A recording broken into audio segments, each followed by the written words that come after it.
Magandang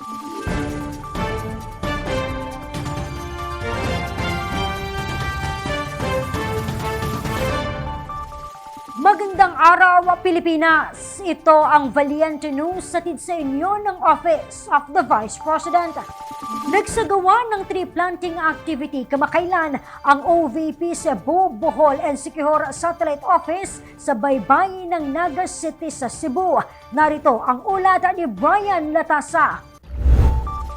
Lumahok sa tree planting activity ng OVP Cebu, Bohol and Siquijor Satellite Office sa Naga City ang ilang senior citizens at isa nito si Tatay Placido Bayarcal na dating mangingisda. Nasa kapasilungan sa mga isda, yan ang mga gamot na baga mga yan. Magbalay nila. Oo, bayan nila. Basta man na mga gapnod, sagbot, nagikabayan sa mga isda nga umuyo ay dagat. Amay yung programa yun nga pamaagi nila. Ng kayuhan sa katawhan ba? Nga di yun nga makadaot. Ayon naman sa City Environment and Natural Resources o Sendro sa Naga City, mahalaga ang pagtatanim ng mangrove sa kanilang lugar. Dako ikatabang ang mangrove no, especially sa typhoon season kay mao ni siya ang mo protect sa ato ang coastal area. Unya at the same time ang mangrove mao sini siya mga puy-anan sa mga different species no. Ito na ang pangatlong tree planting activity ng OVP sa lungsod ng Naga. We are very thankful sa City of Naga nga usata sa napili no sa Office of the Vice President sa ilahang environment advocacy.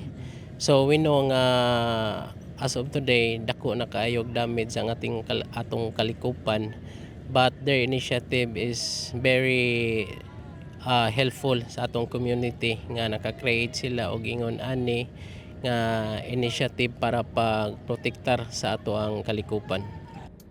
Sa datos mula sa OVP Cebu, Bohol and Siquijor Satellite Office, umabot na sa mahigit 28,000 mangroves ang kanilang naitanim simula noong 2024 hanggang Marso ngayong taon sa Naga City.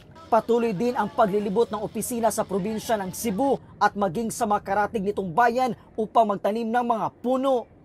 Mula po dito sa Naga City, probinsya ng Cebu, ako po si Brian Latasa, ang lahat para sa Diyos, bayan at pamilyang Pilipino. Valiente News. Ilang barangay health workers mula sa lungsod ng Naga, Cebu nag-isa sa pagbabago ang Million Trees Campaign ng OVP. Yan at marami pang mga balita ang dapat abangan dito lamang sa Valiente News. Ako si Claudette Loreto para sa makabuluhan, naninindigan at matapang na mga ulat at impormasyon. Maraming salamat.